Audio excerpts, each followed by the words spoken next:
live in Baltimore Vultures Stadium. I am Robert Garrett Jr. alongside Jeremy Vega today. Mark Lopez in the stats booth. Jeremy, how you doing today? Oh, I'm doing fantastic, Robert.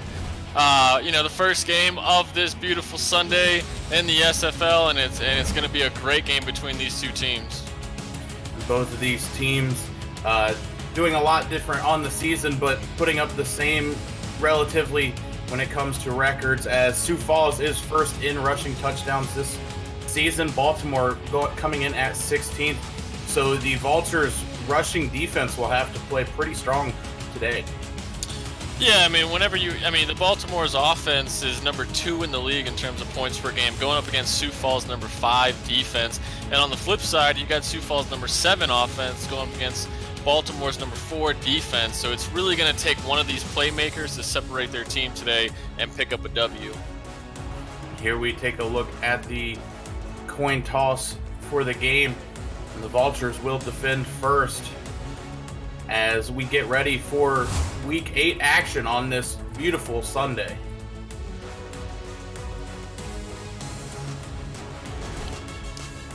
So, Robert, with the Vultures on a 2-game skid and the Sparrows on a 2-game win streak going into Week 8, which team do you think needs the win today more? I think that Baltimore really needs this win today. Just as they've gone on this little bit of a slide downwards, as you mentioned, 2 losses in a row, just need something to bounce back and really get their momentum going that they had at the start of the season. Agreed, and what better way to do that at home here? And so Baltimore will take the first kickoff of the game up to the 26-yard line, where they will get started. Quarterback Mike Dazzo going to be leading this offense for their first drive of the game. The Vultures come out in I formation to start off the beginning drive of the game today, as this ball is handed off to T-Roy Gaines, who's going to get up for a yard and then fall down to the ground. So take a look at the offense for Baltimore. Quarterback Mike Dazzo, running back T-Roy Gaines. Receivers are Ivory Irvin, Daly Holder, Mac Chima. Tight end is Lloyd Graham Jr., and the kicker is Shark Tarkington. And they're going to go with the I formation yet again. One receiver down to the bottom of the screen. As this ball is going to be handed to T-Roy Gaines again, he's going to get another gain of 1 and go down again. This time we'll take a look at the defense for Sioux Falls, led by strong safety A.J. Levy. And you got defensive ends James Kelly and Jonathan Camp. Inside linebacker Alex Parker. Outside linebackers Jose Fuentes and Nick Fargo. Cornerback John Barnhart, Terrell Davis, and then the free safety Jay Ringbo. This ball is going to be thrown and caught, but short, as they will face a 4th and 4. And it's going to be tough sledding for Baltimore's offense today if they continue to try to work the middle of the field. You had 2 runs up the middle and a short pass up the middle. With these linebackers that Sioux Falls has, it's going to be tough to get past them, and that's going to be a quick 3 and out for the Vultures. And Jack Wigmore will come out for the Vultures to punt this ball away, as Sioux Falls is back and awaiting the kick. Punt is up and almost blocked, but able to get off. The ball will be called for a fair catch and caught at the Sioux Falls 33-yard line. Yeah, A.J. Levy not returning the ball there, but he's got the skill to really bring one back if he gets some blocking up front. So now we will get a look at the Sioux Falls offense coming out. And, they've been on a tear so far this season, but first play coming out in the bunch formation, the bunch to Tyree's right, as Tyree will drop back to pass and throw this to his left. The ball is caught and taken down for a 2nd and 5. Here we get a look at the Sioux Falls offense, led by quarterback Julian Tyree. You have running back Colin Hart and fullback Jalen Wells. The receivers are A.J. Warren, Gunnar Lewis, and Al Dillapre Sr. The tight end is Noe Terrazas, and then the kicker is Maxwell Falk. And Sioux Falls coming out in the I formation. He's going to hand this one off to the running back Jalen Wells, who's right ahead for a gain of 2 before going down. Now we take a look at the Baltimore defense looking to stop Sioux Falls, led by corner Kaz McFly. You got defensive ends Chad Rowland and Cyron Yates the fourth, defensive tackle Tucker Lewis, linebackers Joe Dazzo and Amon Takes, then corners Marvin Hines, Hendricks, Thornberry, and we'll get to the rest in a second as Tyree's going to drop back to pass, throw this one deep, and that ball tipped down to the ground. The other two safeties that I forgot to mention there are Giovanni Bolt and Tony Willis. Yeah, not a bad throw by Julian Tyree. Maybe just a little underthrown, but a better play there by the Vultures cornerback. And now both teams with a 3-and-out to open up the game. And back awaiting the kick for Baltimore is Giovanni Bolt, their free safety. The punter for Sioux Falls gets the snap and kicks this one up. This ball is going to go deep into Baltimore territory where it's going to be fielded, taken up to about the 24-yard line. Sioux Falls, they're going to have to be careful. You know, they may have a dangerous return man in A.J. Levy, but Giovanni Bolt for the Vultures, already with a kick return touchdown this season, he is unstoppable on special teams. So they're going to have to corral him quickly, not let him get anything going. And Mike Dazzo and the Vultures offense will come back out onto the field and look to gain a little more than they did that last drive. T-Roy Gaines offset to the left in the backfield. Two receivers to the bottom of the set. Dazzo drops back to pass, throws this one to the out. It's caught for a 7-yard gain. Yeah, you got Ivory Irvin there, the rookie wide receiver who signed back in week 2 with the Vultures, getting his first catch. Oh, wow, and a challenge. And that challenge being thrown by Sioux Falls, I feel like it's a little too early in this, especially a little play like that. Yeah, you're right. It didn't go for much, and it's still really early in the game. You never know when you're going to need that challenge flag, or maybe even that timeout if they don't get to keep it. So it's an interesting decision here, but we'll see which way it goes. And it looked pretty obvious to me that the receiver's foot was in bounds, but let's see what R62 has to say. As the ruling on the field will stand and Sioux Falls will lose a timeout early on in the first quarter of this game. Yeah, again, an interesting decision by the coaching staff for the Sparrows, but either way, this is going to be a 2nd and 3rd down for Baltimore. And Baltimore will come out with a weak I formation. You got two receivers to the right side of the formation. The fullback shading to the left as Dazzo going to drop back to pass, swing pass to T-Roy Gaines, who's going to fight ahead and just get hit short of the first down marker. And if I'm the Sparrows defense coming into today's game, you got to recognize the fact that T-Roy Gaines has 53 receptions and 3 receiving touchdowns on the season. So you know the ball is going to go to him in some of these passing plays. You just got to be ready for it. Heavy set for the Vultures. One receiver at the top of the formation. Dazzo going to drop back to pass and swing pass out to Gaines again, who's going to get the first down this time at the 36-yard. Yeah, back-to-back plays for T-Roy in the flats, and he was able to pick up that first down, but he definitely took a big shot from Nick Fargo. So the Vultures, with their first down of the game, going to come back out. You got 3 receivers to the left of the formation. Gaines offset to the right of the backfield. Dazzo under center, going to drop back. Looking for a receiver, finds one open in the middle, going to throw that quick gain of 5. And when you play man press, you gotta jam your guy at the line, because if he can get off of the jam, then he's gonna have a step or two on you. And when they run over the middle of the field, you're just kind of behind, just like that. And he was able to make the reception there for 5 yards. Dazzo going to come out under center yet again and drop back to pass. This thrown wide open over the middle, but a big hit at the 49-yard line for Sioux Falls. And that's big tight end Lloyd Graham, 6'6", 246 pounds. This is his 4th season in the league, all with Baltimore. He's just been a great addition to this team. And he doesn't have a receiving touchdown this season, but you never know. He could get one today. Going to go with 2 backs in the backfield for Baltimore. 2 receivers to the left side of Dazzo. Dazzo under center yet again, going to drop back to pass. Throw this one deep. This one's almost picked off by Sioux Falls, but falls to the ground. Yeah, almost picked off for sure. Looked like Mike Dazzle was trying to float that one up over everybody, but Jay Ringgold able to get his hands on that one. And Ringgold, known for his intercepting skills, as a lot of the defensive backs for Sioux Falls are known for. And Dazzle's got to be careful slinging that ball around him. So he's going to go under center with trips to the left. Gonna drop back yet again, step up in the pocket, throw this one deep. That ball is picked off.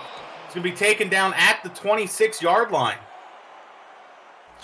Yeah, Dazo having to step up to throw that one, but you know, we just talked about Jay Ringgold, and you just said he was a ball hawk, and he gets one here as he undercuts the throw and gets his hands on that one, and that's a big turnover for Sioux Falls. An unfortunate interception for the Vultures sets up Sioux Falls at their own 26-yard line, coming out on offense. Julian Tyree going to go under center. High formation in the backfield. No receivers out wide. Tyree going to take a moment and read the defense before snapping and handing to Wells. Wells is going to fight ahead for about 6 before going down at the 33.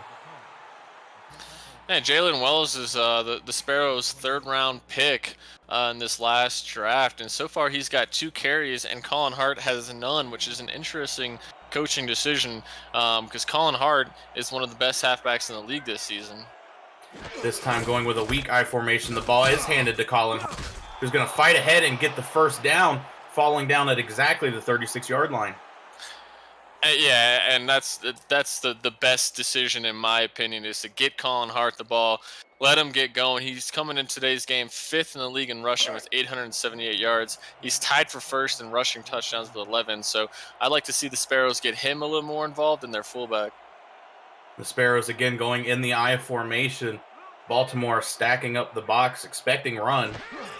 This ball's going to be handed to Jalen Wells, who's going to get hit right at the down. Yeah, Jalen Wells, he's been having some success up the middle, but this time Frank Smith just kind of flew in there and blew that play up really quick. The Vultures appeared that they knew exactly what was going to happen on that play.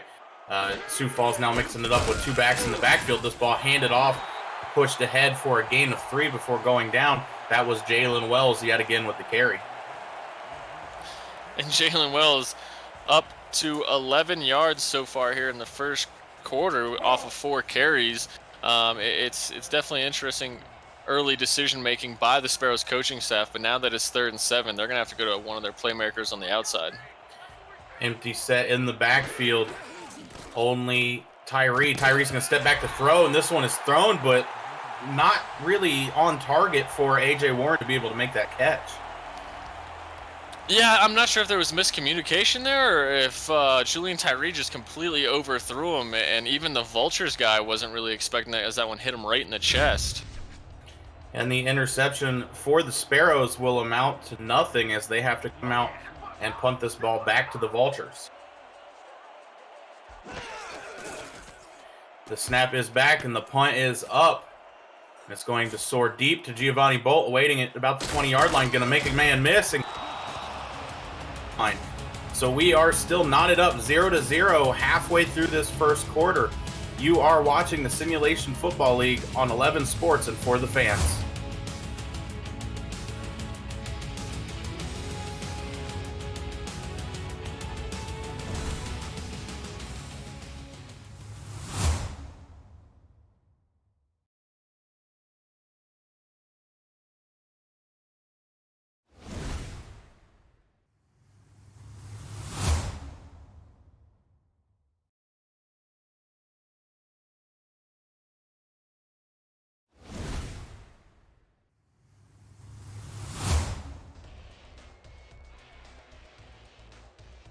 And we are back in Vulture Stadium in a beautiful day in Baltimore, Maryland, as the Vultures come back out on offense after a Sparrows punt.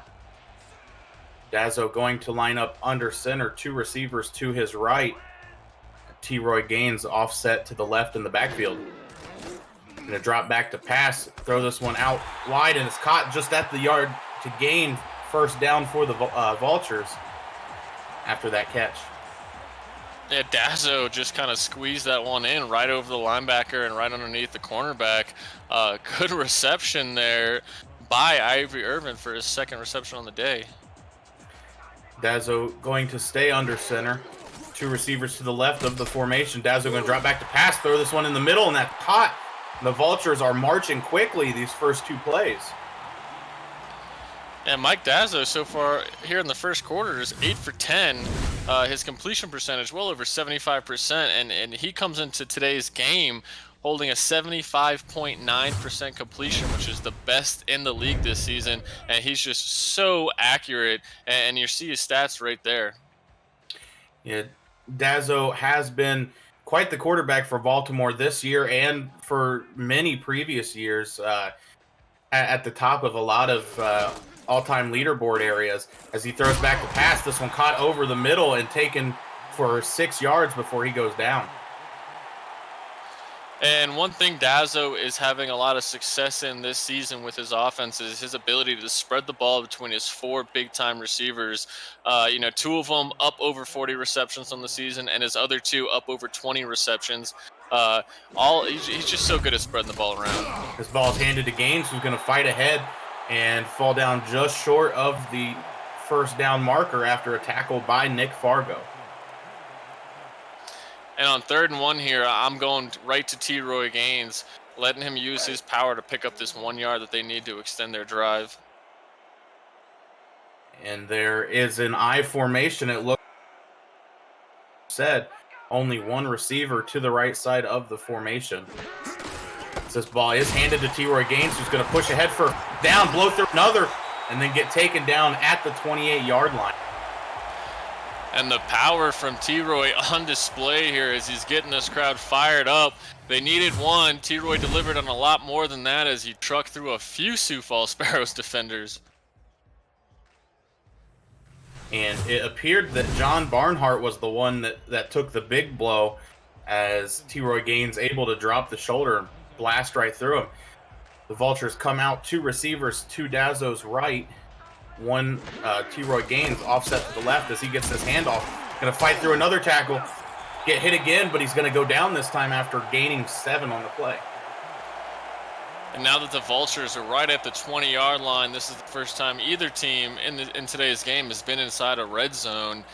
Best drive of the game and for the Vultures, and we'll see how they cap this drive off.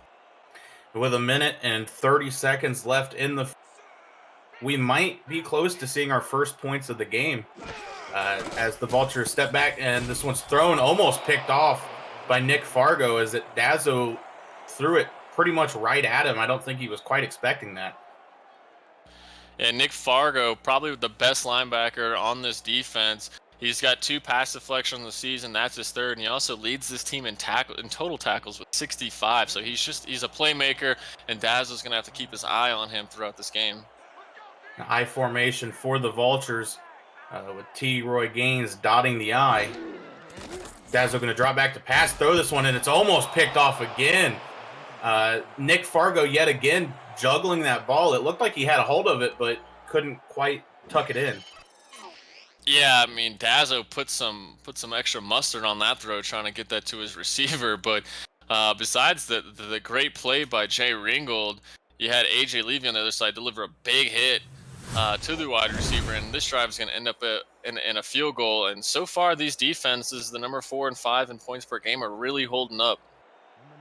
So we will get our first look at Shark Tarkington for the Vultures, going 17 for 17 so far on the year. Going to look to chip this one in from about 37. We await the snap. The snap is back. The kick is up. And it is good. So the Vultures put the first points of the game on the board. The score now 3-0 as Sioux Falls looks to get back. You are watching the Simulation Football League on 11 Sports and for the fans.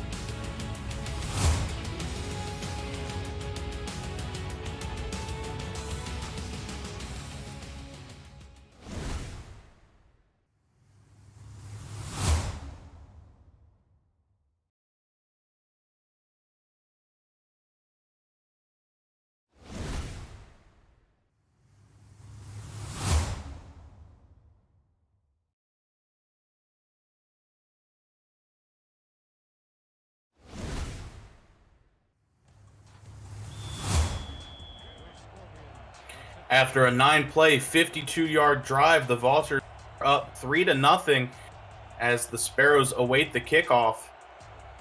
This kick is up and back as AJ Levy will field it standing in his end zone. He's going to bring it out. Try to bounce out to the outside, but end up going down at the 24-yard. And the Vultures here in the first quarter from their 3 drives are up to 20 plays, while the Sioux Falls Sparrows off 2 drives are up to 10 plays. So we'll see how Sioux Falls does this drive, and if they could put something together to really push that ball downfield. The Sparrows will come out. Empty backfield, only Tyree standing back there. Trips to his right. One receiver to the top of the formation. Tyree going to drop back to pass, throw this one over the middle. That ball is caught, taken up to the 39-yard line before he goes down. And that's tight end Noe, the week 3 signing. This rookie coming in today's game. You know, he's got 13 receptions for 106 yards. He's not used a lot in this offense, but when he is, he doesn't make it count as he picks up a first down there for the Sparrows. Noe Terrazas, a pretty big tight end for the Sparrows at 6'6", 235. And with these big tight ends in the SFL, it's hard for these linebackers to be able to match up against them as the Sparrows come out with split backs in the backfield. This ball is going to be handed off by Tyree, pushed ahead for a gain of 2 before going down, and that one is Jalen Wells again for the Sparrows. Yeah, it appears in this first half, Jalen Wells is going to be the main rushing threat for the Sparrows. At first, Jalen Wells was kind of picking up 3-4 yards on his carries, but I think the Baltimore Vultures linebackers are really starting to pick up on what's going on as they continue to stuff them right at the line of scrimmage. Tyree going to drop back to pass and throw this one quick out to Colin Hart, but deflected and put into the ground. And the Sparrows will now have to face a 3rd and 8. And on 3rd and 8, it's going to be tough with these Sparrow receivers so far not being able to get a lot of space from these Vultures cornerbacks. You know, if I'm the Sparrows, I'm looking to get Noe, the tight end, involved again. 5 wide for the Sparrows. Tyree alone in the backfield. So he's going to scan the defense, find a matchup he likes, step back to pass, throw this one deep. That ball's caught by A.J. Warren. He's going to take it. He's at the 10, still nobody there, and it's a touchdown. And that's a big play for the Sparrows to answer back from that field goal. Tony Willis was playing a little too tight on A.J. Warren, and I think Julian Tyree just delivered his best ball of the game so far on that corner post, and that's going to be a big touchdown for the Sparrows. And as you said, that play was set up by what appeared to be a press coverage by the Vultures. And with press coverage, you either get big success or big failure, and I think we saw the failure end of it right there. Yeah, it all really starts at the line of scrimmage. If you can't jam your receiver and he gets free and gets that separation, he's going to have a step on you. We spoke about it earlier, and right there he had more than a step, and that's going to result in a touchdown for the Sparrows, their first points of today's game. And the kick by Falk is up and good. Score now 7-3 as the Sparrows take the lead with just 2 seconds left to go in the first quarter. So plenty of game left to go for both of these teams. Yeah, and defensively, it's been a really good game. I mean, just that one mistake there from the Vultures, but so far, you know, I'd expect to see this game stay at a low-scoring affair with both defenses being as good as they are. The kick is up and back. The ball fielded in the end zone, but taken up to try to make a spin move and managed to make a guy miss, but upon the pileup, he went down. And at the end of the quarter, the score is 7-3. The Sparrows are up. You are watching the Simulation Football League on 11 Sports and for the fans.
And we are back in Baltimore, Maryland for Week 8 Simulation Football League action.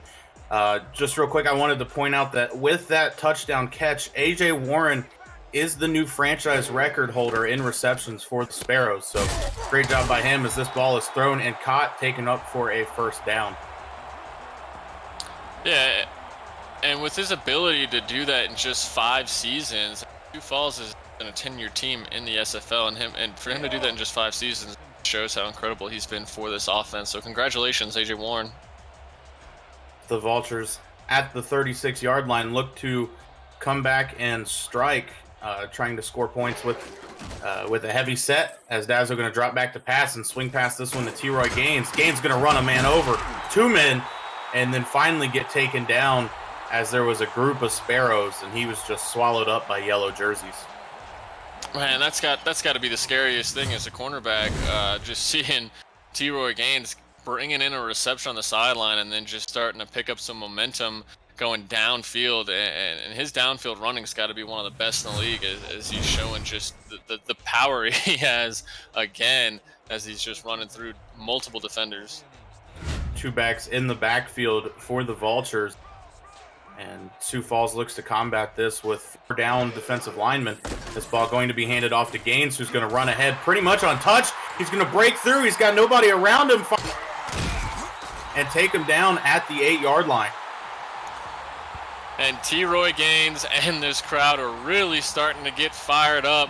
T-Roy Gaines almost completely untouched as he just ran right up the middle. It seems Sioux Falls had him dead to rights as that whole offensive line collapsed, but Gaines slipping through the middle and picking up big yardage for his offense, as now they're down inside the 10-yard line. And Baltimore, moving fast. Pretty much all these scoring drives have been very quick hitting for both teams, as Baltimore now set up at the 8 and 1st and goal. They're going to go with the heavy set yet again. 1 receiver to the right side of the formation.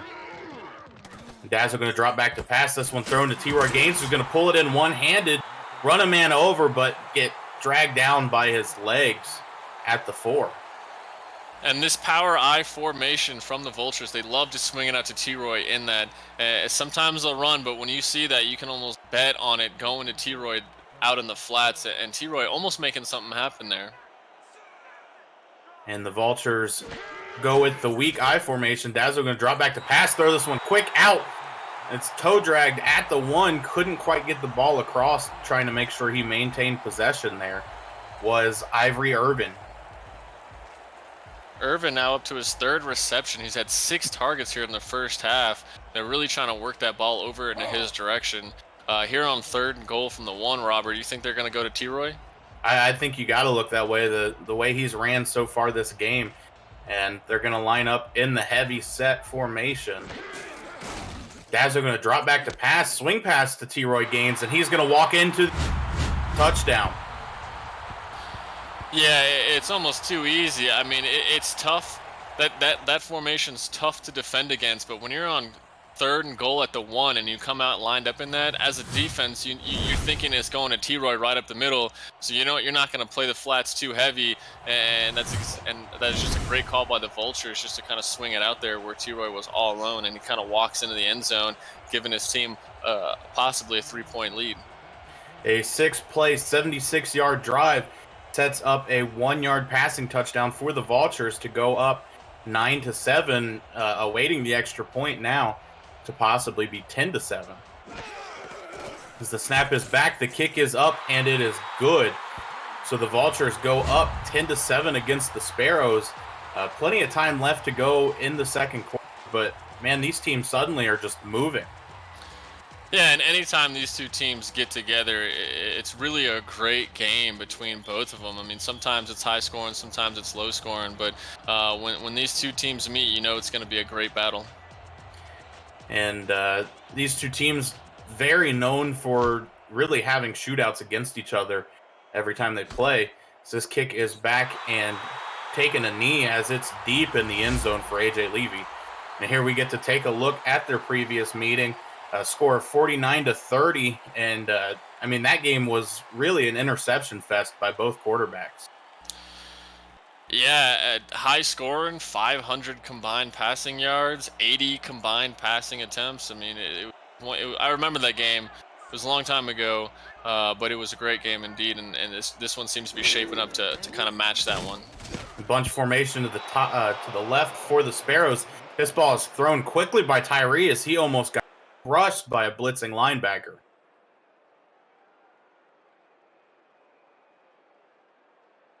The Sparrows will now face a 2nd and 10, standing on their own 20 after the touchback.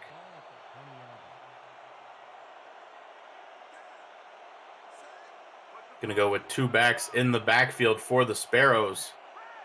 It looks like 1 receiver in tight to the left of the formation as Tyree drops back to pass, throws this quickly, taken up for a gain of 4. Noe once again getting another reception, and he's kind of been involved more so than he has been all season in the offense. And on 3rd and 6, you're looking at him right there. I'd be going to AJ Warren, seeing if he can make another play for your offense. And with 1 back in the backfield, it looks like the Sparrows planning to pass. Tyree going to drop back to pass, throw this one short. It's going to get taken and fall just short of the yard to gain as the pass was caught by Lewis.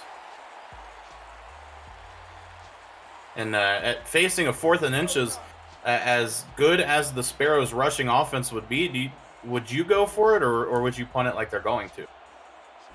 You know, it is inches, but I'm going to punt it. You don't want to hand Baltimore the ball at your 30-yard line after they just scored a touchdown on a great drive. So I think it's the right thing to try to pin them back and let your defense continue to try to play at that level they've been playing all season. For those of you viewing for the first time, what are you watching? The Simulation Football League is the first controllerless esport allowing you to participate in all the action on the field without a controller in your hands. Visit simulation.football for details on how to get started with a team and in the league. As the Vultures come out in 1st and 10 following the Sparrows punt, T-Roy Gaines going to be offset to the right in the backfield. Dazzo going to drop back to pass, throw this to a wide open receiver who's going to tiptoe over the sideline and make a 4-yard catch. And this is going to be the 2nd time we hear Daly Holder's name called. He picks up his 2nd reception, but he's only got 10 yards, and he's typically, you know, I've seen him be a big play type of guy, but so far here in the first half, they're kind of just going to him in some short yardage routes. And the Vultures at their own 42-yard line with just over 7 minutes left to go in this second. Dazzo going to stand up, drop back, and throw this one. Threw that one directly at the linebacker who, luckily for Dazzo, turned his back as the ball was thrown. Yeah, Alex Parker, I don't think that he saw that one at all. Trying to get his hands on the receiver coming up over the middle, and just lucky, like you said, lucky for Dazzo as that ball falls to the ground, because Alex Parker could have definitely taken that one for an interception. The Vultures now facing a 3rd and 6, still standing at their 42-yard line, as Dazzo will go with a 5-wide formation, standing alone in the backfield. Dazzo looking for his matchup. He's going to take the snap, drop back and throw it. That pretty much wide open. As this ball's caught and taken down at the 46. Tackle made by A.J. Levy. And it really appeared that the secondary of the Sparrows were expecting something a little more deep, and it was just kind of an all slants play that got Daly Holder wide open over the middle, and he picks up a 1st down to extend this drive for Baltimore. So the Vultures now at the Sioux Falls 46, gaining the 1st down, now looking at a 1st and 10, up 10-7 with the weak I formation, 2 receivers to the right side for Dazzo. Dazzo going to drop back, throw this one to T-Roy Gaines again. Gaines going to go up untouched and gain about 7 before being tackled at the sideline. So far, the Vultures offense really kind of working the screen plays with T-Roy. That one picking up 7. They had one for a touchdown. It's been working so far. Nothing too big for him off the plays, but just nickel and diamond and kind of letting T-Roy do his thing once he gets the ball. Vultures with 2 receivers wide. As this ball's going to be thrown, a quick out route. It's going to take up to the 31-yard line. Put a man into the ground at the sideline, but at that point he was out of bounds and it was too late. After the Vultures field goal in the first quarter, it really seems like they're starting to find a rhythm. They had a touchdown drive shortly after that. Now this drive extending well into the Sparrows territory, and it doesn't seem like the Vultures are slowing down at all. And Baltimore going again with the heavy I formation. We've seen quite a few swing passes out of this formation to T-Roy Gaines, including the one that went for a touchdown. Here's another swing pass. Gaines going to power through 2 or 3 men, but get tackled out of bounds, facing now a 2nd and inches as he just came up short of that first down line. And when your halfback can break these multiple tackles consistently the way T-Roy is showing he can do, why not continue to go to him in the flats? And going with the heavy formation again for the Vulture. This ball going to be a free play as there's offsides. This ball thrown out to T-Roy Gaines on the swing pass. He's going to fight ahead to roughly the 8-yard line. This will most likely be taken by the Vulture. They gain extra yards.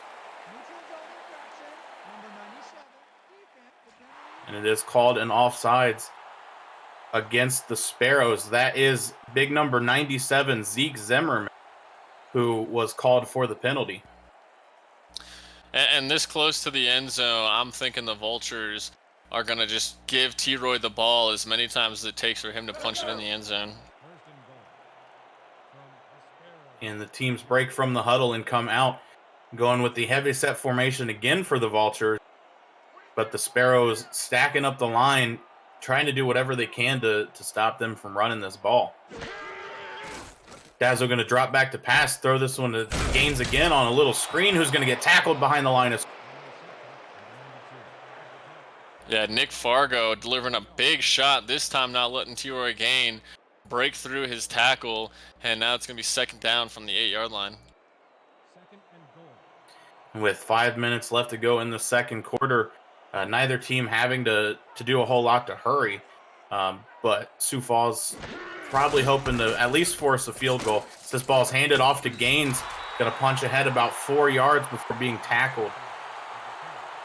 I mean, averaging 10.3 yards per carry. That is insane from a running back. And that's a great job by T-Roy. But if the Sparrows defense can hold Vultures to 3 points here and keep it at 1 possession, that's going to be a big win for their defense.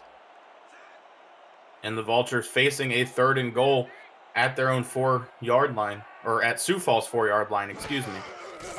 Dazzo going to take the snap, throw this one quick out. It's going to be punched into the end zone for a touchdown. Beautiful play design by the Vultures. They stacked their 3 receivers on one side, and they had them just kind of cross, and it froze the Sparrows linebacker who was out there, Jose Fuentes, and it just kind of left the Baltimore receiver wide open, and that's going to be a touchdown for Daly Holder. And the corner tried to get back to Daly Holder and be able to make that tackle, but Holder with the speed and the right angle to cross that line. So the Vultures now go up 16-7, pending the extra point. They await the snap. The snap is back, the kick is up, and it is good. So the Vultures take a 17-7 lead with just over 4 minutes left to go in this second quarter. You are watching the Simulation Football League on 11 Sports and for the fans.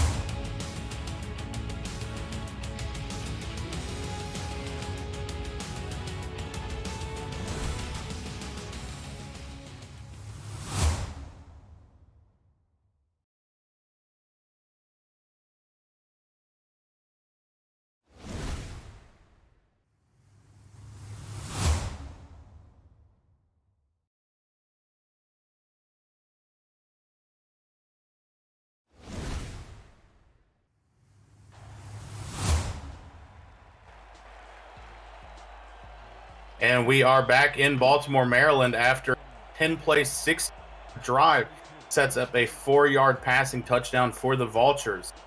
The Sparrows await this kickoff, looking to get something done before the first half ends. The kick is back to Levy, who gets it halfway through the end zone. Going to bring it up past the 20 before going down at the 22. With 17-7 lead for the Vultures, Sparrows are going to have to start to build a rhythm offensively and get back downfield. They would love to score on one big play like they did to A.J. Warren, but you can't really rely on plays like that. So we'll see if their offense can start to build a rhythm here. The Sparrows going with the heavy set as this ball is handed off to Colin Hart. Going to fight ahead and manage to gain one field. And this combo of Jalen Wells and Colin Hart have really been a struggle for defenses so far this season. Yeah, over 1,100 yards, 14 total touchdowns. Like the title says, it really is a 1-2 punch. And the Sparrows going to go with the heavy set yet again. One receiver at the top of formation, ball handed to Colin Hart again, who's going to fight ahead and get a gain of about 5 before being tackled. So now at their 28-yard line, they face a 3rd and 4. And for the Sparrows, this is a big 3rd down. I mean, if you don't get this and you give the ball back to this Vultures offense that is really clicking on all cylinders now, you're really putting your defense in a tough situation. Sparrows drop back to pass as Tyree throwing this one kind of caught quickly. So he's going to go down at the 37-yard line. The Sparrows get to continue their drive. And you see the numbers from both QBs there. Dazzo, 1 touchdown, 1 interception. Tyree, 1 touchdown, no interception.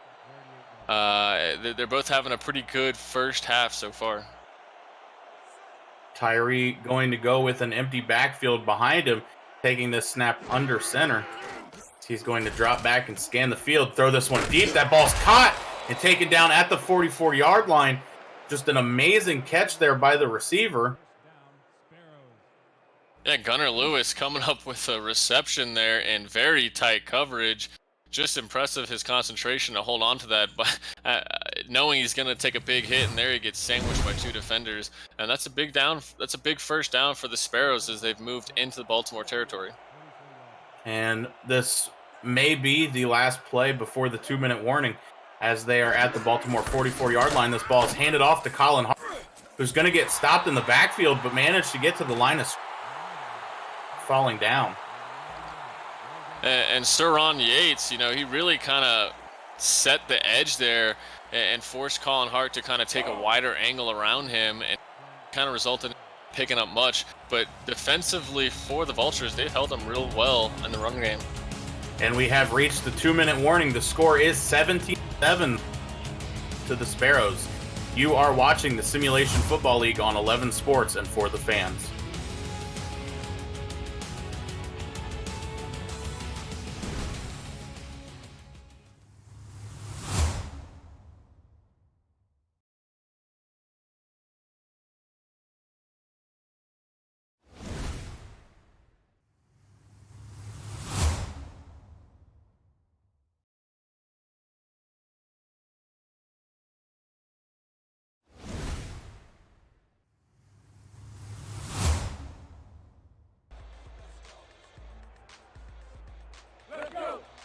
And we are back with Week 8 Simulation Football League action.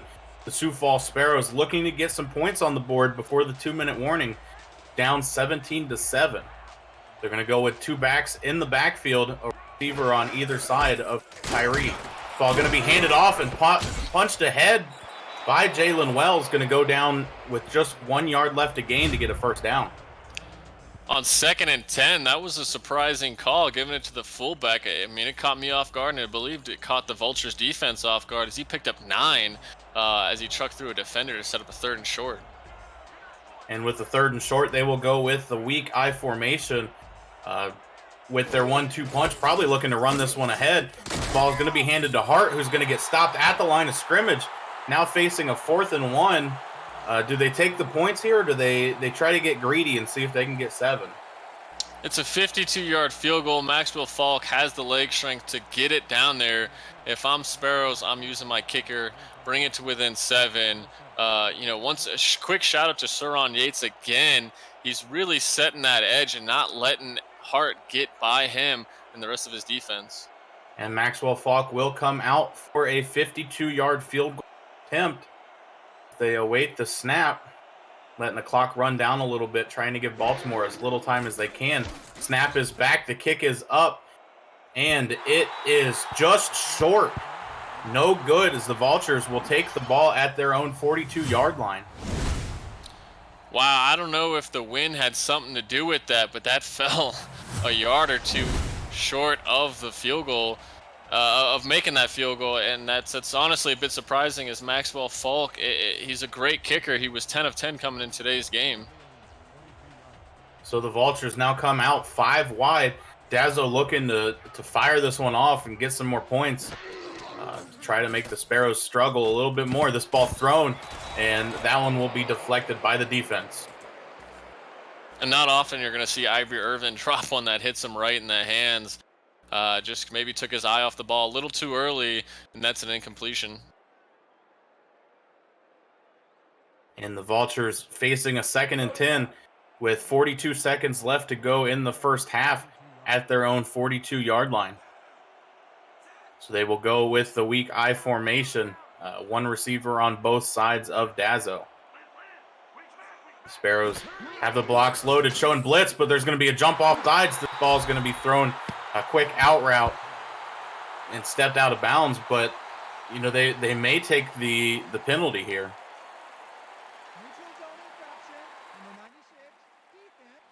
They do call it an offsides against number 96 for the Sparrows. And that's 2 times in 2 drives. That one called against Jonathan Camp. And on a short pass like that, that didn't really go for much. It's unfortunate that Camp jumped off sides, because now the Vultures are going to get a free play and some free yards here. Baltimore facing a 2nd and 5, now at their own 47-yard line after the penalty. Dazzo going to drop back to pass, throw this one, and that ball is deflected. That could have been a penalty flag. I felt like it almost looked like the corner played the receiver a little more than the ball, but the refs roll it as a clean play. Yeah, it was really one of those bang plays as John Barnhart got over there and kind of broke up that deflection with a hit. But you know what? No call, and now it's 3rd and 5. The Vultures with 36 seconds left to go. Dazzo will take the snap from under center. T-Roy Gaines in the backfield, offset to the left. This ball's going to be thrown over the middle, caught, but a big hit after the catch. Mac Chima taking a big hit, like you said, from the linebacker of Sioux Falls, Jose Fuentes. But big first down for Baltimore, and with 2 timeouts and 32 seconds left, it seems like they're trying to play for some field goal position. And Baltimore will come out with 2 backs in the backfield, 2 receivers to Dazzo's left. So he's going to turn around and hand this one off to T-Roy Gaines. Fight a gain of 9, and Baltimore will use another timeout. And Baltimore just a few yards shy of Shark Tarkenton's range. You know what? It's really been all Baltimore this first half, and a touchdown here would kind of really blow this one wide open. So for the Sparrows defense, you're really thinking just nothing more than a field goal or try to force a turnover here and head into halftime. Dazzo going to take the snap from under center. T-Roy Gaines offset to the left. Both receivers to the right side of the formation. Dazzo's going to drop back to pass, throw this one deep. That ball is put down into the ground as incomplete. And that ball was definitely catchable. I mean, it was floated into some tight coverage, but it seemed Daley Holder had a good chance of bringing that one in. May have just been a few inches out of his reach, but thankfully no turnover for the Vultures. Now it's 3rd and short. And at the Sioux Falls 36-yard line, the Vultures look to gain just a little bit more yardage, just in case they do have to kick a field goal here. So they will go with two receivers to the left side of Dazzo. Dazzo going to drop back, throw this one. It's caught at about the 32-yard line, and the Baltimore going to go hurry up now. 17 seconds left to go, and the clock is ticking. Dazzo takes the snap and drops back again, throws this one to a quick out, caught at the 25 and ran out of bounds. And with 9 seconds left here in the first half, if I'm Baltimore, I'm not really taking any chances. I'm going to march my field goal unit out, put up 3 points, go into halftime with a ton of momentum, knowing that your offense has been playing really well here in the first half. And they will bring out Shark Tarkington with 9 seconds left to go in the second quarter, looking to go up 20-7 if he can make this kick. They will wait the snap. The snap is back. The kick is up. And it is good. 42-yard field goal. Puts the Vultures up above the Sparrows 20-7. And Jeremy, this game is looking completely different than we expected it to coming into the game. Yeah, Sioux Falls, they had their one big play offensively. They had an interception defensively. But besides that, they've really had nothing going. They had a decent drive that didn't result in any points off a missed field goal. And it's really just been all Baltimore here in the first half. But if you're the Sparrows, knowing you're only down 2 possessions after really kind of losing the half badly, in my opinion, it's got to keep your spirits up because it's just a 2-possession game with an entire second half left. And A.J. Levy takes that kickoff deep in the end zone, will take a knee to bring the Sparrows out to the 20. But with only 4 seconds left to go, they'll most likely hand this one to one of their running backs, call it a half. And they will come out weak I formation with Wells offset to the left side. 2 receivers on either side. This ball handed to Colin Hart, who's going to break through the line, fight ahead, and get to about the 29-yard line before going down. But that is all they have for the first half. The Vultures going into the locker room with a lead of 20-7. And that's not a bad note for Colin Hart to end his first half on. He didn't get the ball a lot, but that was a pretty good run. The blocking was really good, and that's a good way to go into the half. So we get to look at some of the halftime stats. As these two teams pretty evenly matched when it comes to the yards comparison, at least when it comes to passing, 50 yards or so off. But Baltimore just being able to get it done where they've needed to. Yeah, it's about 100 yards difference in total yards, about 5 minutes in total time of possession. Like I said earlier, it's really just been all Baltimore this half. Dazzo, after his interception, playing really well. He's up to 75.8, which is his average coming into the game. So he's doing real well. Like I said, 33 attempts in the first half, so it's really been a lot of passing. And in one half of this football game, T-Roy gains 8 attempts, 80 yards, averaging that 10 yards per carry that he was earlier on in the game when it was mentioned. Yeah, I think the Vultures' offensive game plan in the first half it worked out really well for them. They kind of got all the looks that they were possibly expecting to get, and it's really just been a great show for them. I mean, they started slow early in the first, but since then they've just been rolling, and you're probably going to see them continue to roll here in the second half. And looking at this game, you got to give a praise to the big men up front, the offensive line. There's been no sacks by either team and only 1 tackle for loss. So the offensive line really doing their job this game and holding the defensive line. Yeah, Dazzo, coming into today's game, he's one of the least sacked quarterbacks in the league, sacked only 8 times on the season, which is about 1 sack a game. So their offensive line doing a tremendous job throughout this season. And we get ready for more action in this game, as I believe the Vultures look to field, or no, the Vultures will kick this one off. So the Sparrows looking to put up some points first, headed into the start of the second half. And they're going to have to come out with a good drive, kind of set the tone. 2 possessions, it's nowhere close to being over, so they just got to come out with their adjustments they're going to make and put some stuff together and build a little bit of a rhythm and some momentum.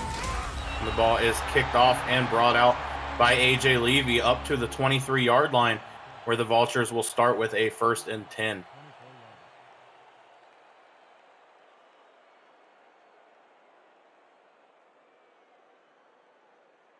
So the Vultures down 7-20, don't have to rush this necessarily, but the quicker they can put points on the board, the better.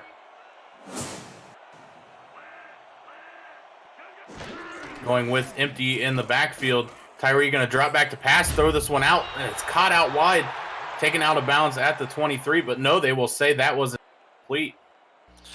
And that's the play they scored on in the first half, was a 5-wide deep corner to the outside. That one was close, and I think this is a good challenge by Sioux Falls coaching staff. And as you said, they will challenge that ball.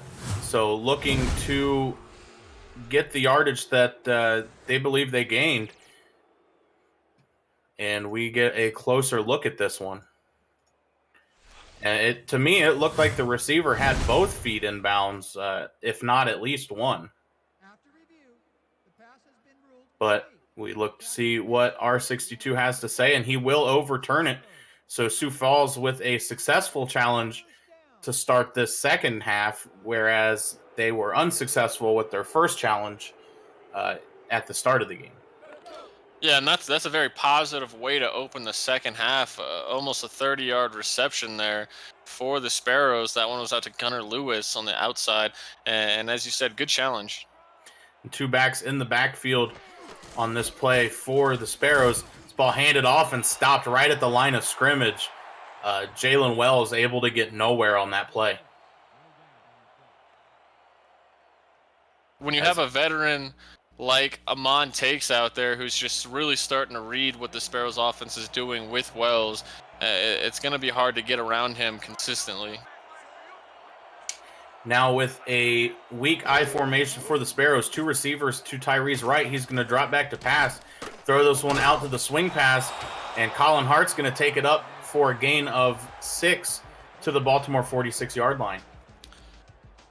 It's interesting Colin Hart brings in a reception here. That's only his 19th reception on the season. Every year he's been in the league, he's had a lot of receptions. He's been one of the best dual threat halfbacks this league has seen in quite some time, but this season it seems he's really been taken out of the passing game, as like I said, he's only come in today with 18. And Wells will shade to the left side of this I formation. Hart's going to get the ball and plow ahead. He gets up to the 30-yard line before being dragged down by the tackler.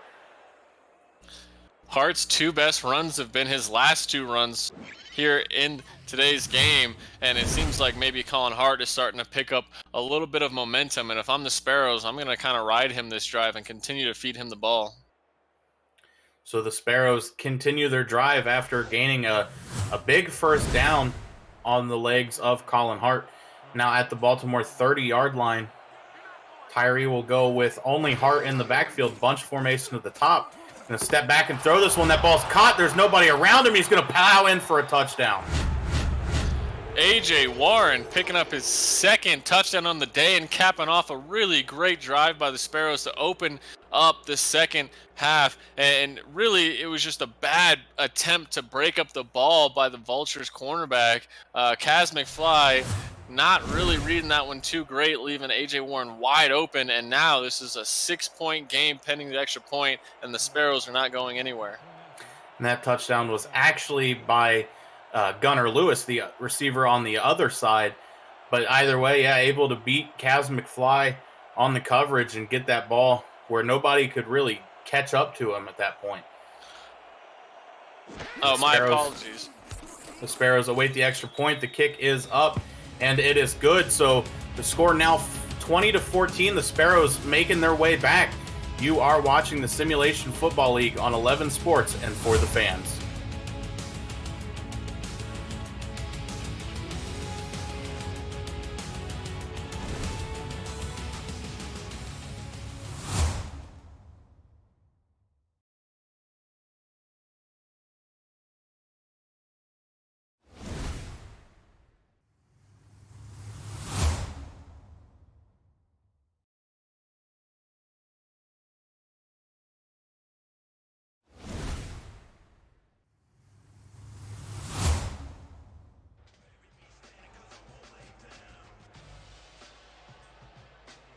And we are back in Vulture Stadium after a drive by the Sparrows ends up successful.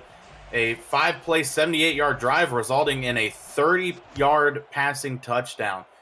So the Sparrows kick this one off down only 6, and the Vultures bring this ball out, taken up to the 21-yard line, where Mike Dazzo will start the drive. And if you're the Sparrows defense, you're going to hope for a stop here to kind of continue to build momentum for your entire team. You know, they had a great drive offensively, and if defensively they can stop the Vultures, who've been able to drive downfield consecutively at this point and put up points, it's going to be a big win and really shift that momentum over to the Sparrows. And T-Roy Gaines offset to the left of the formation.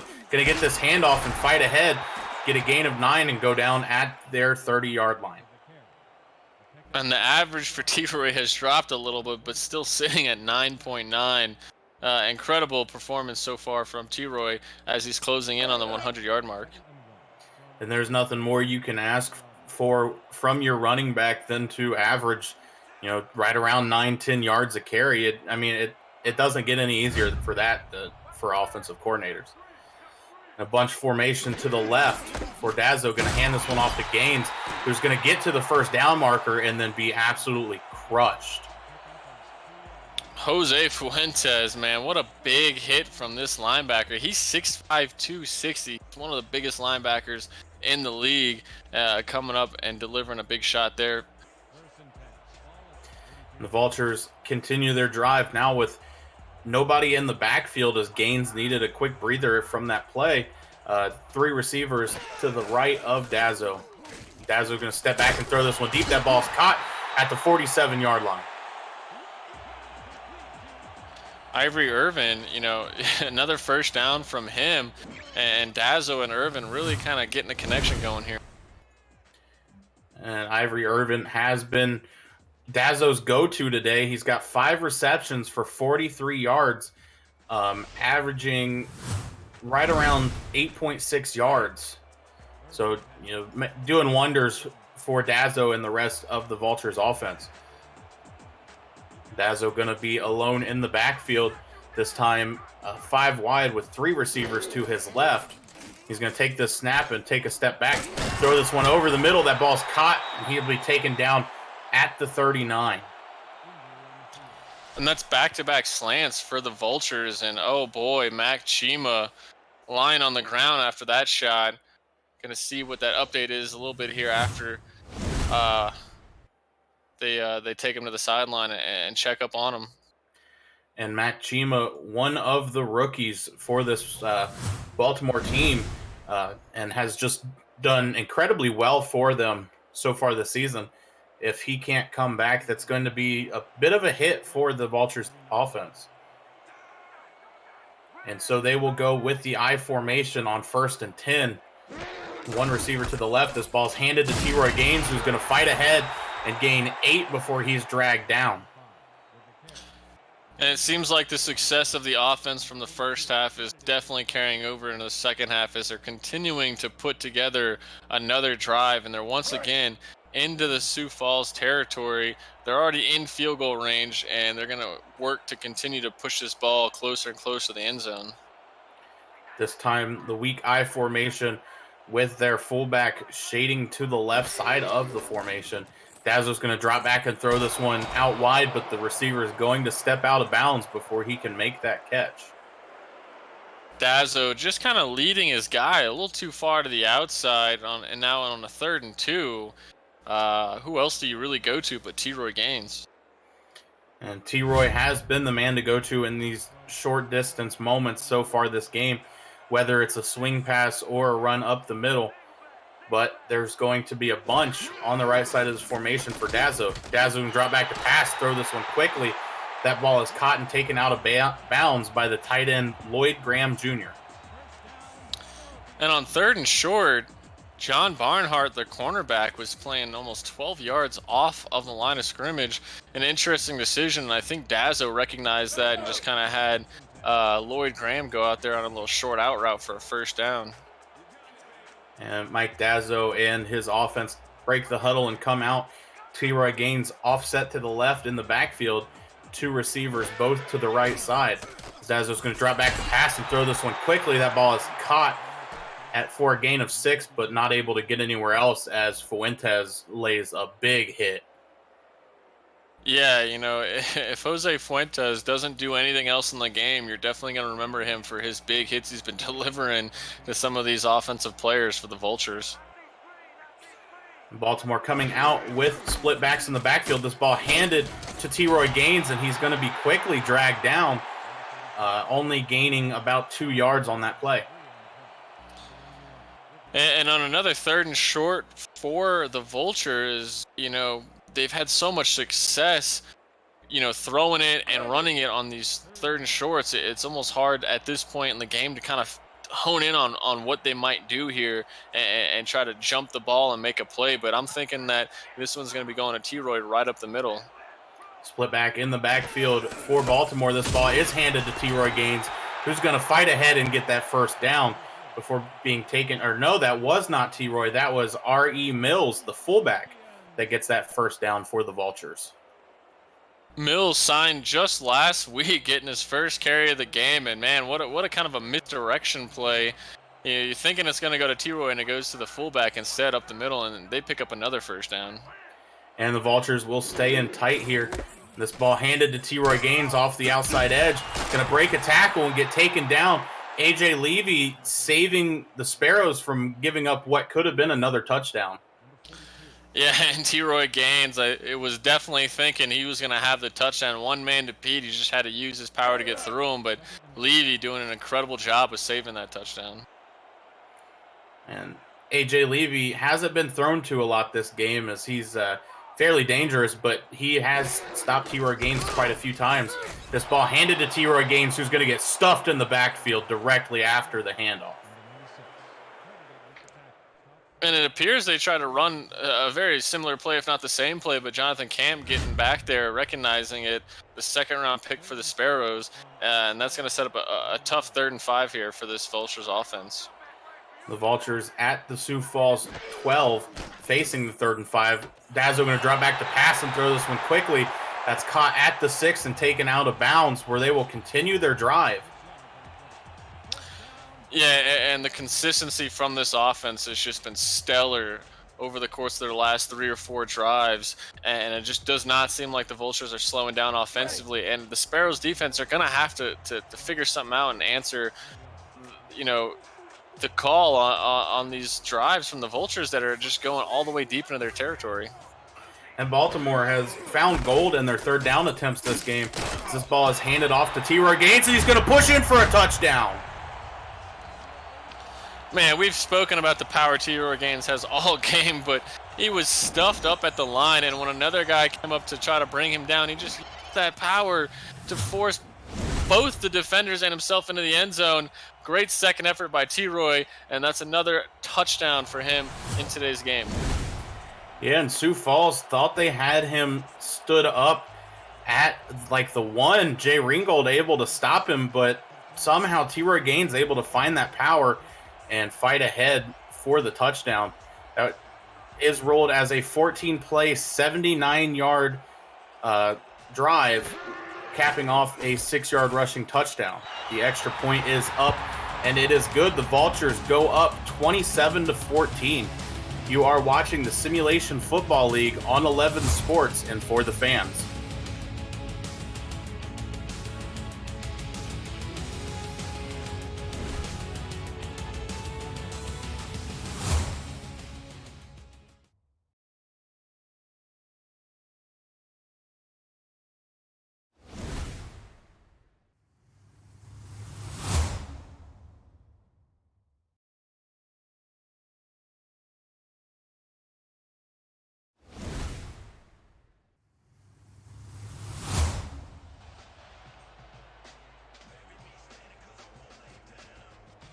And we are back in Baltimore, Maryland, as the Vultures punch in a rushing touchdown by T-Roy Gaines to go up 27-14.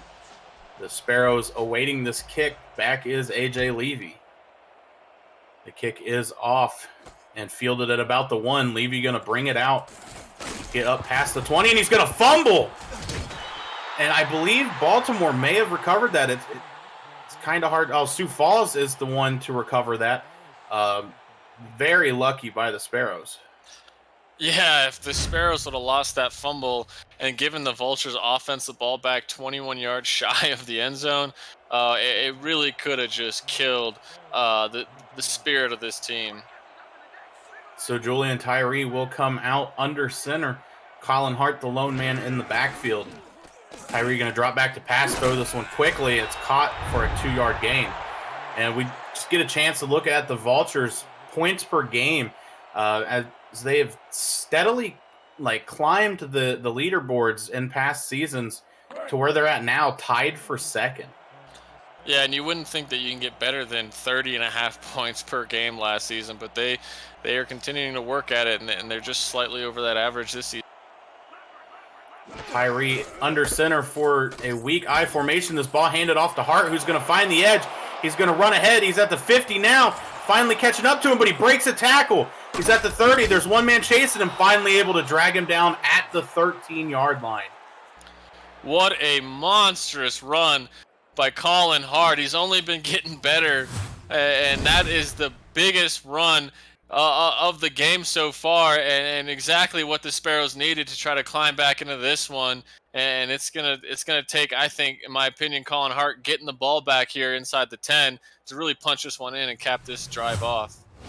And the Sparrows, who after the Vultures touchdown was facing almost a sort of scary situation, but now back to the 13, they can ease themselves a little bit and take their time. Weak I formation, ball handed off to Colin Hart. He's going to break a tackle and get dragged down for a gain of 3.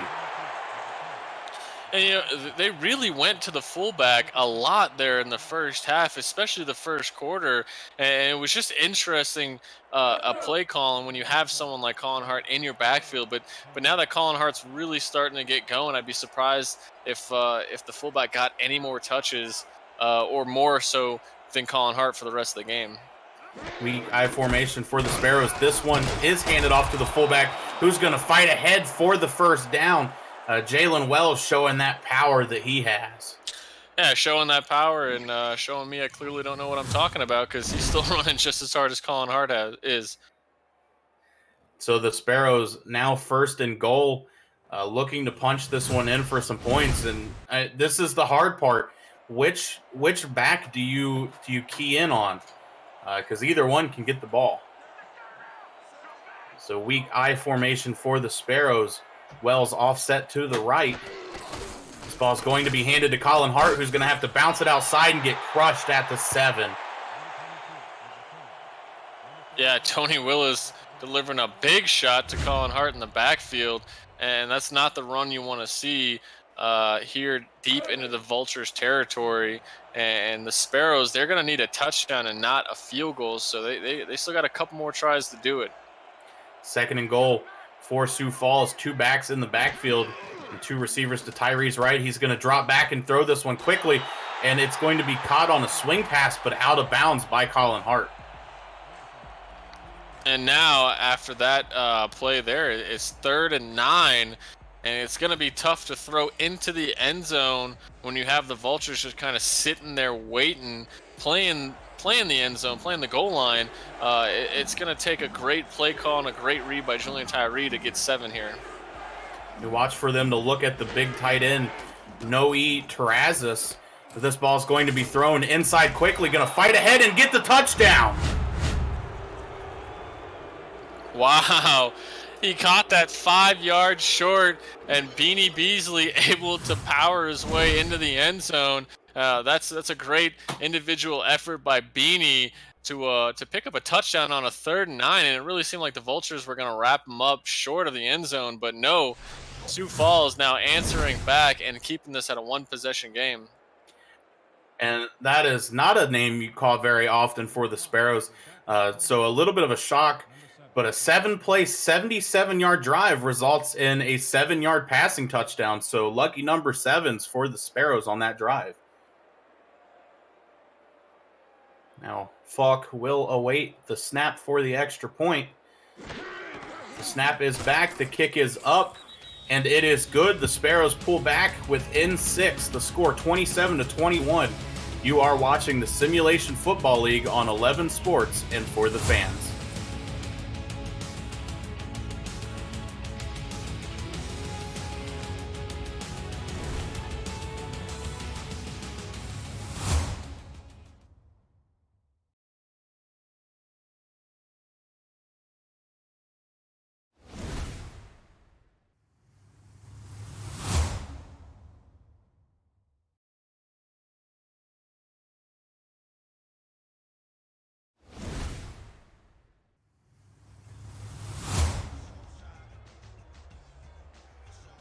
And we are back in Vulture Stadium after a Sparrows touchdown brings the score within 6. The Vultures now awaiting the kickoff. Back is Giovanni Bolt as the kick is off. It's going to go deep, caught in, standing in his own end zone, but able to bring it out past the 20. Going to get to the 25, be dragged down at the 29-yard line. And here, Jeremy, we just get a look at the passing touchdowns allowed this season. And other than Charleston, it's been a pretty close race with Baltimore at 8 and the Sparrows at 9. Yeah, and those numbers are a little behind us now, as Dazo had 2 passing touchdowns and Tyree with 3 passing touchdowns. But, either way, those are still great numbers by both defenses. Dazo will look to be under center. As he throws this one quickly to the sideline. That ball is caught and taken out of bounds for a quick 5-yard gain. Another catch by Ivory Irvin. And Ivory Irvin, he's just really been the target for Dazo coming in today's game. He had 49 receptions for 493 yards, 5 touchdowns, all categories, leading his team, and he continues to just build that relationship with Dazo. And Dazo, the lone man in the backfield with 5 wide receivers. He's going to drop back to pass, throw this one over the middle. That ball's caught, and he's taken down at the 46-yard line. That's at Ivory Irving again. Yeah, and this guy, his route running ability is probably his best asset, just his ability to get separation from the defenders. And he's kind of been doing that all game long. And play zone like the Sparrows were, you're giving him kind of even more space than you would if you were playing man. But he just overall, he's a tough guy to cover. And the Vultures, with a 1st and 10 at their own 46-yard line, hand this ball off to T-Roy Gaines, who's going to blast ahead for a gain of 4 and fall down at midfield. And I'm thinking if defensive tackle Zeke Zimmerman doesn't wrap him up by his shoelaces, that T-Roy was going to kind of bust that one for a good chunk of yards. Mike Dazo with 230 yards, about 3/4 in now as the clock is ticking down. He's going to snap this ball one more time with the 3rd quarter. Throw this one quick out. That ball is caught, taken up past the 40 as he's going to go down at the 38-yard line.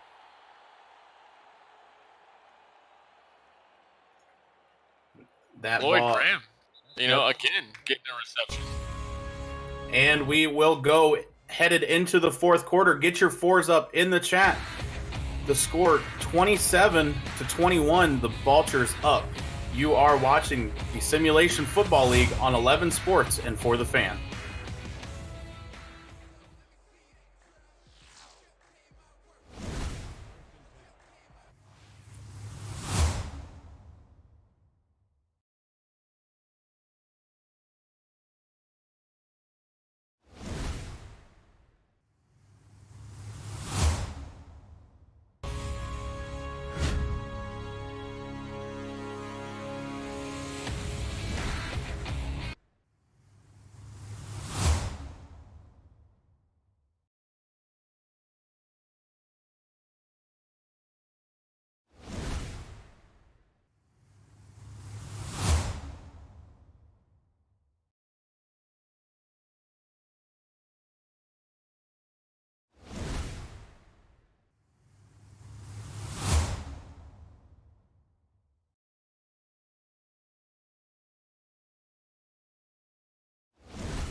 And we are back in Vulture Stadium as Baltimore looks to continue their drive. Dazzle going to throw this one quickly. That ball's caught for a first down. And with the Vultures, once again, putting together another successful drive, it's going to take a playmaker from the Sparrows to really put an end to this. And I'm thinking maybe someone like A.J. Levy is going to have to step up here and really do something for his defense to get the Vultures off the field. And they will go with the I formation here. T-Roy Gaines dotting that I. This ball's going to be handed off. He's taken down at the line of scrimmage. Not able to get anywhere this play. And with the Vultures in field goal range, you really can't give up anything more than that. But really, I think the Sparrows is just kind of hoping to pick up a turnover off of a Vultures team who doesn't really turn the ball over that much.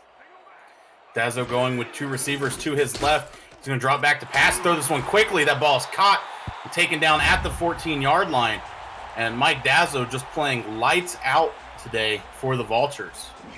Yeah, you saw a 97 QBR from Dazzo. His average through the season so far is 92.4, so a little bit above that. But Dazzo, really, he's just been shredding this secondary of the Sparrows. He's 35 of 44, which is good for 79.5% completion. So he's just really doing his thing, and it's showing his veteran abilities and skills are really kind of showing today. And 1st and 10, we got the I formation for the Vultures. This ball handed off to T-Roy Gaines and pushed ahead for a gain of 6. And the Vultures knocking on the door for another touchdown. Yeah, and all game when they've gotten this close, it's kind of been going to T-Roy outside of that Daly Holder touchdown. But I'm thinking that it's going to continue to go to T-Roy here. I formation yet again for the Vultures. This time handed off, and the middle is just stuffed up. T-Roy Gaines not able to get anywhere on that one. The Vultures will face a 3rd and 4. Defensive end James Kelly and linebacker Alex Parker doing a good duo job of wrapping up Gaines. And on 3rd and 4, the Sparrows got to hold them to a field goal here in the 4th quarter. Split backs in the backfield this time for the Vultures. Dazzo under center with 2 receivers to his right, 1 to the left. He's going to drop back to pass, throw this one into the end zone. That ball is caught for a touchdown.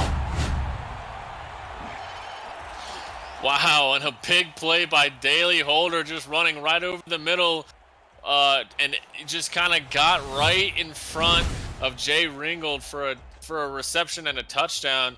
And the Vultures continuing their offensive success, now up to 33 points here in today's matchup, and it could be 34 pending the extra point. And the Vultures looking to kick that extra point, currently up 33-21, and Sioux Falls just really not able to stop them there. That kick is up, and it is good.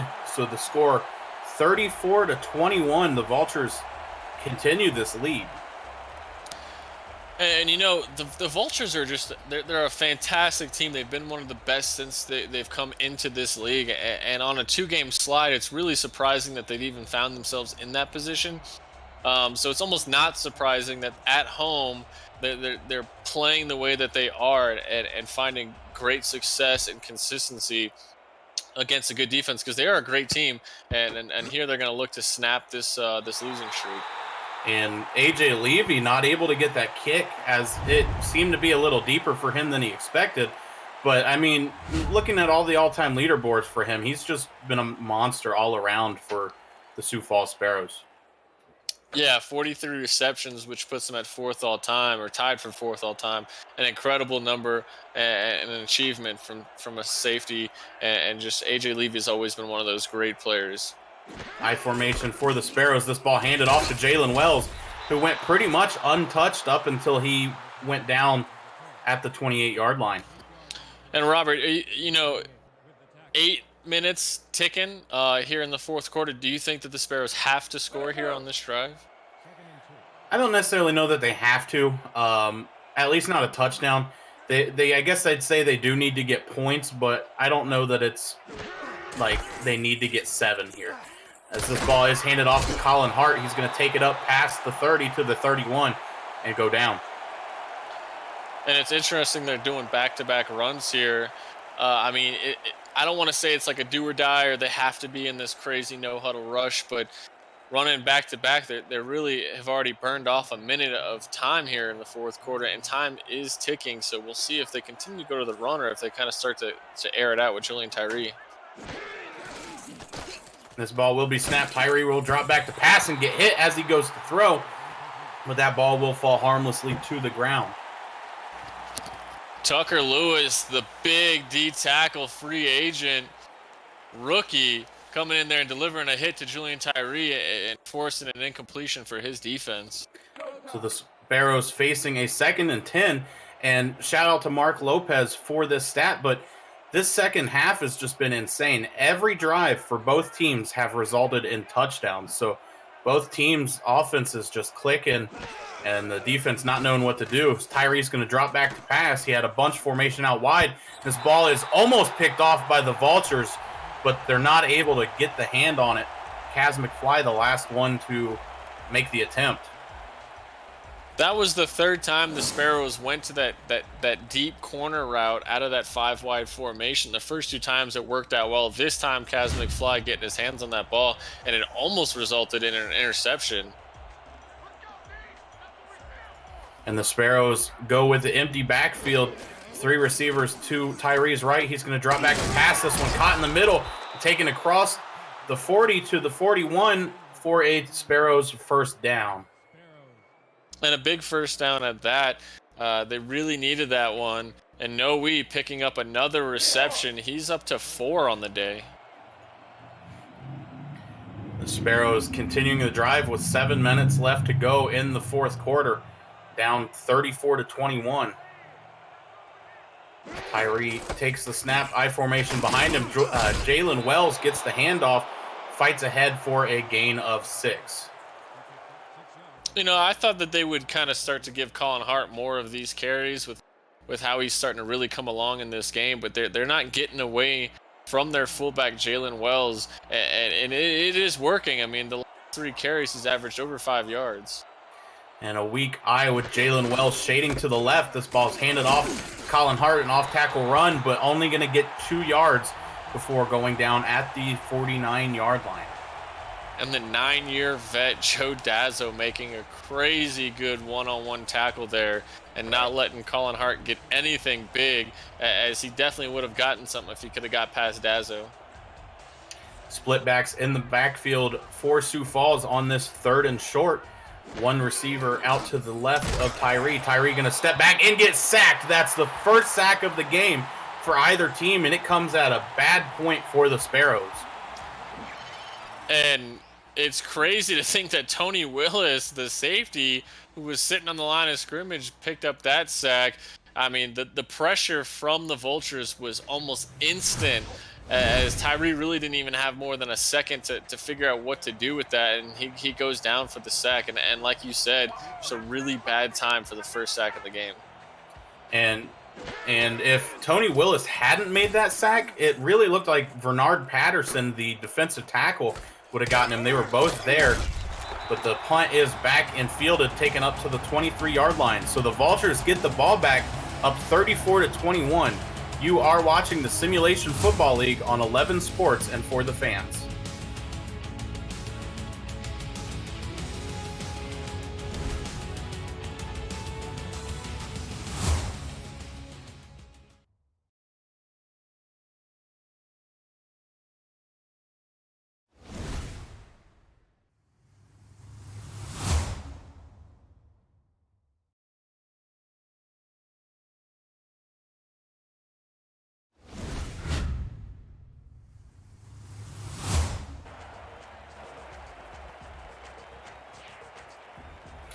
And we are back in Vulture Stadium as the Vultures and Mike Dazzo get the ball back with 5.5 minutes left to go in this game. The Sparrows got to get a quick stop here.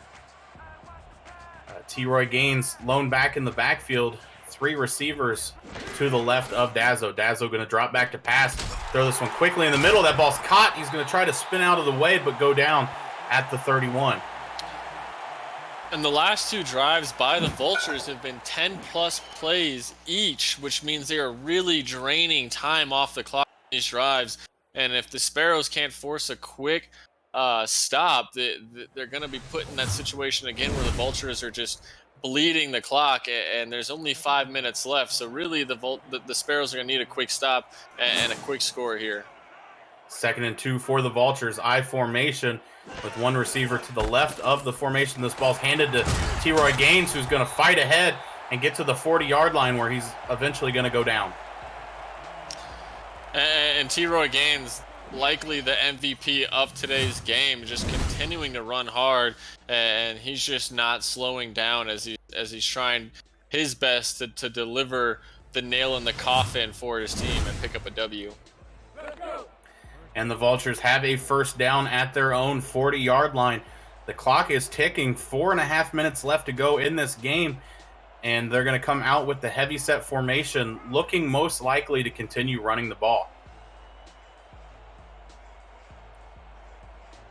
Dazzo running the clock down as far as he can. There's 5 seconds left on the game clock. Going to take the snap, drop back to pass, and throw this one quickly to Gaines, who's going to get to the line of scrimmage before being taken down. And bold move by Baltimore to keep looking to throw the ball here with the lead pretty much at hand, Jeremy. Yeah, that's a high percentage play, and while that didn't net any yards, it's a 40-second play, which is just as important late in this game as they're trying to tick off as much clock as they can. And they'll go with the heavy set formation again. Dazzo drop back to pass. This another swing pass to Gaines, who's going to put a man into the ground, but only gain one before he steps out of bounds. The Sparrows doing well, keeping Gaines to the sidelines and making sure the clock can stop. Yeah, that was a good play, forcing T-Roy out of bounds. And now they just got to get the Vultures off the field here on 3rd and 9. It would be devastating to give up this first down. And a bunch formation to the left side of the formation. Dazzo under center, one man to his right. He's going to step back and hand this to T-Roy Gaines, who's going to fight ahead and get just short of the first down marker. They're going to call him 4th and inches at midfield. That's a very surprising call. I honestly thought that ball had crossed the first down marker. We'll see if we get a challenge from the Vultures coaching staff. If not, they're going to punt this one away. And it looks at the moment like they're just going to go ahead and go for the punt. With 3 minutes left to go in the game, it's a 2-score game for the Sparrows. So I guess that the Vultures aren't too worried about it at the moment. So they run down the clock, 2 seconds left in the game clock. The snap is going to be back and the punt is up. AJ Levy going to field it at about the 10, going to spin out of one guy and go down at the 14. Great coverage there by the Vultures special teams. And now in this situation, I think the Sparrows have to score a touchdown, play for the onside. There's not a lot of time left here in the game. Yeah, 2-score game with just under 3 minutes left to go, as you said. Gotta strike quickly too, which is something the Sparrows have done in this game. They've been able to connect on deep pass a couple times, and it looks like they may go for it again with Tyree, lone man in the backfield, 3 receivers to his left. He's going to step back and throw this one, but way overthrown was Gunnar Lewis. And that was just really tight coverage from the Vultures secondary members, not really giving up any space there and just kind of forcing Tyree into a bad throw.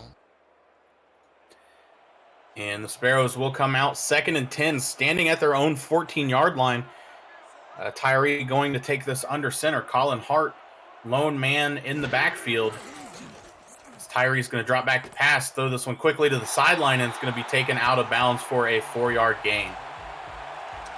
And that's not a bad play. I mean, you are in 4-down territory, getting out of bounds, getting almost half of what you need for a first down. It's not the worst play, but they're going to have to pick up some more yards here and not be forced into a 4th and 6 situation.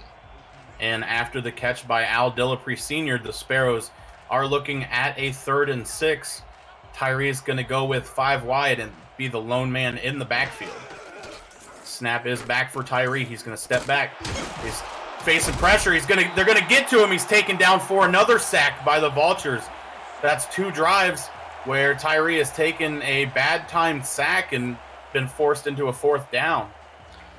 And you could see the Sparrows wanting to connect on that corner post route, which it looks like they may try here again. And Tyree going to drop back to pass. There's a flag on the play. That ball is deflected and put into the ground.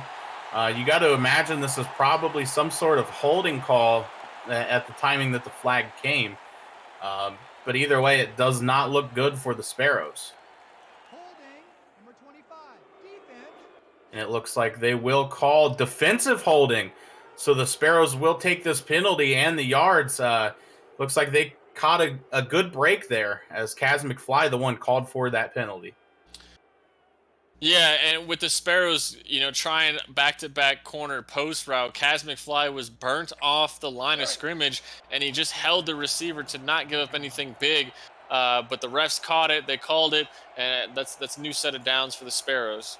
And after the holding, the Sparrows go from 4th and 11 to 1st and 10 at their own 19-yard line. Tyree's going to drop back, pump fake, throw this one to the center. That ball's caught and taken up to the 26, and they're going to go with the hurry up. And Baltimore, just a defender standing around in the backfield, a little confused, it looks like. Tyree's finally going to take the snap and throw this one over the middle again, taken up to the 37. And we're going to go into the 2-minute warning. Score is 34-21. Sioux Falls looking to play catch-up. You are watching the Simulation Football League on 11 Sports and For the Fans.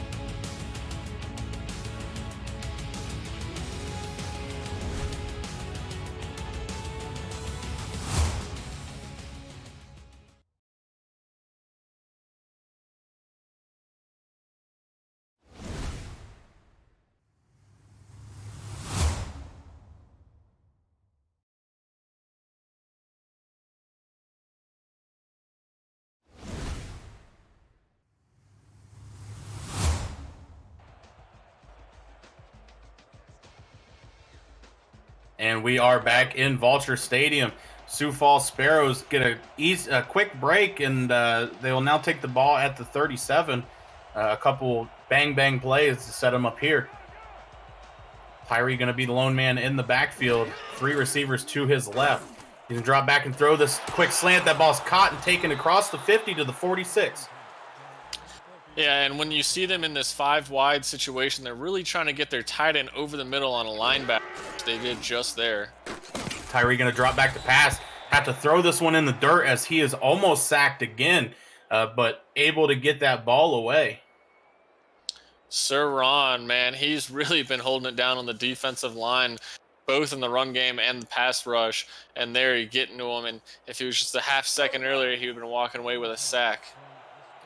So now 2nd and 10 for the Sparrows, as they're going to go 5 wide yet again. 1 minute and 44 seconds left to go in this game. Tyree going to take the snap, step back to pass, throw this one deep. That ball is caught. He's going to fall down at the 25-yard line where they're going to take a timeout. Big reception there by Gunnar Lewis. He's been working the outside on these corner outs, but this time he does a corner in post, and it works big for them as they pick up a 1st down. And now they're at Baltimore's 25-yard line, and they're getting closer to scoring. If they can punch it in, they still got 2 timeouts, and their onside attempt. The Sparrows with 2 receivers to Tyree's left. Colin Hart going to be in the backfield, offset to the right. As Tyree's going to drop back to pass, throw this one to the sideline. That ball's caught. He's going to roll out of bounds where the clock will stop, and they'll face a 2nd and 4. And A.J. Warren, you would think that they'd be trying to go to him after he had that big touchdown reception, but really he's kind of been quiet since then, only coming up with 3 receptions on the day. So the Sparrows will come back out and look like they're going to go with 3 to the left of the formation, 1 to the right, and a tight end also to the left. Tyree alone in the backfield, going to step back to pass, throw this one. That ball is caught. It looked like it was picked off, but A.J. Warren able to get that catch and go down at the 1. So the Sparrows going to run the hurry up now at the 1-yard line. Tyree going to step back to pass, throw this into the middle. That ball's caught for a touchdown, and the Sparrows bring it within one score.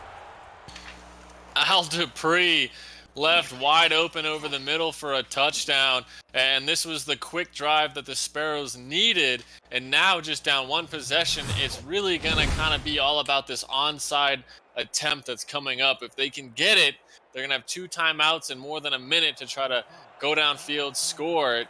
If they don't get it, it's pretty much over, as the Vultures will be able to just kneel out the clock. And that was a 12-play, 87-yard drive, finished off by a 1-yard passing touchdown. So the Sparrows looking to get this extra point and only make it a 6-point game. As the kick is up and good. The score now 34-28. The Sparrows are knocking on the door, but don't have a whole lot of time to do so. You know, it's really it really seems as if the Vultures have just kind of dominated the game and the pace of the game.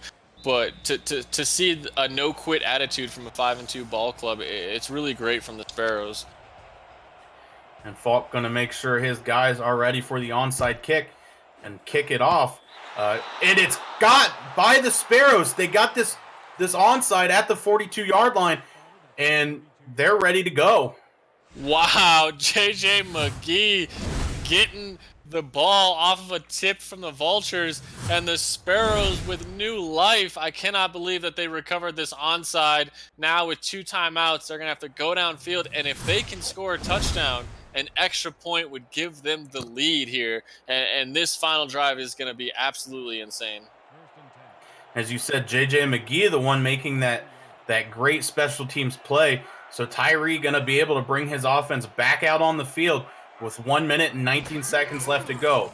Tyree going to drop back to pass, throw this one quickly. That ball is tipped up and falls to the ground. That's one that's got to be caught by the receiver.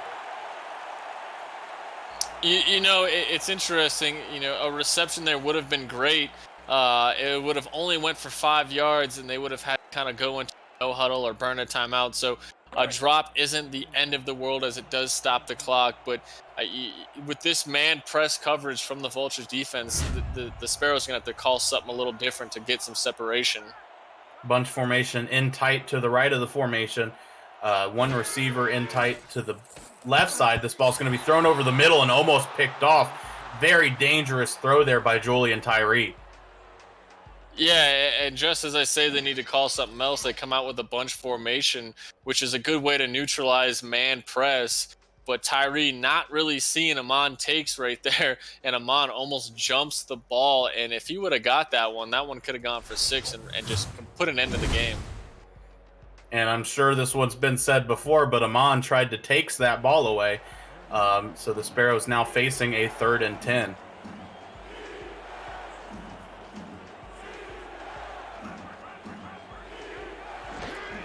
So Tyree, lone man in the backfield again, going to throw this one over the middle. That ball's caught, taken across the 50-yard line to the 45, and the Sparrows go with the hurry up. Going to go again with 3 receivers to his right. Tyree in the shotgun. He's going to drop back, throw this one over the middle again. The ball's caught and taken across the 1st down line again, but there is a penalty marker on the field. And if this is holding against the Sparrows' offensive line, it's going to be just a killer penalty. Holding, number 25. And it looks like it is a holding call, but it's defensive holding, so the Sparrows will decline that one and take the yards. That's twice that the Vultures have been caught holding and back-to-back drives where it's really been needed. Yeah, this time they're calling the linebacker Montakes for the hold, as the tight end Neo just kind of got off the line and beat him consecutively, and Montakes trying to slow him down any way he can, but gets called for the holding there. Julian Tyree still in the shotgun with 3 receivers to his right. He's going to step back, plenty of time to throw this one in. It's picked off. The Sparrows, unfortunately, throw an interception here. 3 receivers around that ball, but the one defender able to come down with it, and just poorly timed interception by Tyree. Yeah, it's insane to see, as the Sparrows were really driving downfield. They were really marching. They didn't have it's tough. It really is tough to see. The Sparrows didn't quit. They almost completed the comeback, but just a great interception from the Vultures secondary, and that one's going to end the game. And they send Dazzo out and tell him just take the knee a couple times and let's take this victory home. So with 44 seconds left, they will take their first knee, and the Sparrows will try to burn a timeout, see if they can stop them. But unfortunately, at this point, it's too late. So Dazzo under center in the victory formation again, takes the knee. Now to a 3rd and 13, and the Sparrows will use their last timeout. And I think, if my math is correct, the Sparrows may get a special team shot, maybe one play after this kneel down on 3rd down. But man, what a play from the Vultures to end the comeback attempt by the Sparrows. It was a great try by the Sparrows. And Dazzo will break the huddle again, take one more knee. And it looks like they will get about 2 seconds on a punt return, which for the Vultures have to be a little bit scary. You know, you're punting the ball right towards A.J. Levy here. Yeah, and this week we already saw a walk-off kick return touchdown in the St. Louis Seattle game, and you never know what can happen, especially when you got A.J. Levy back there, who has taken some back in his career. So they will let the clock wind down to make sure that there are only 2 seconds and that Sioux Falls can't get any kind of offensive play. The snap is back and the punt is up. A.J. Levy awaiting it. He's going to field this one and try to spin off of one guy, get through another, and finally get taken down at the 47, where the whistle will be blown and the game will come to an end. Great attempt by A.J. Levy there. He kind of left it all on the field on that last attempt right there. And we get a look at the team comparison. Tyree able to actually come back and surpass Mike Dazzo when it came to passing yards. Just played fantastic all the way around the board. Both of these teams did, really. Yeah, first half, the Vultures led in both passing and rushing, and in the second half, Sparrows end the game in the lead in both those categories. And while it did seem as if the Vultures kind of controlled the entire game, Sparrows really didn't quit or give up. Their defense couldn't really get a stop, but their offense just continued to go, and it almost ended up in their favor. But an unfortunate interception by Julian Tyree to end the game. Overall, just a fantastic game. Yeah, Mike Dazzo doing what he has so far this season. His completion percentage at the end of this game is 81.3%. Just when he throws the ball, he is incredibly accurate with it, and it's shown all season long. Yeah, Dazzo, the veteran, just continues to grow with this offense, and that graphic that we saw earlier for the Vultures points per game. I mean, this offense is only getting better, and it's scary to think of to what this team could become even, next year with another year under Dazzo's leadership. So before we get the official graphic and see who the player of the game was, Jeremy, which way would you go? Would you go with Dazzo or T-Roy Gaines? I'm going with T-Roy, rushing touchdown, receiving touchdown. He kind of did it all. A key in continuing and keeping these drives consistent and just kind of driving downfield. And there it is. T-Roy Gaines is the official player of the game with 21 attempts, 142 yards, and a touchdown, as long as 49 receiving yards and a touchdown there as well. So the final of the game turned out to be a good one. I am Robert Garrett alongside Jeremy Vega with Mark Lopez in the stats booth and Cameron Irvine pushing the buttons. Have a good night, everybody.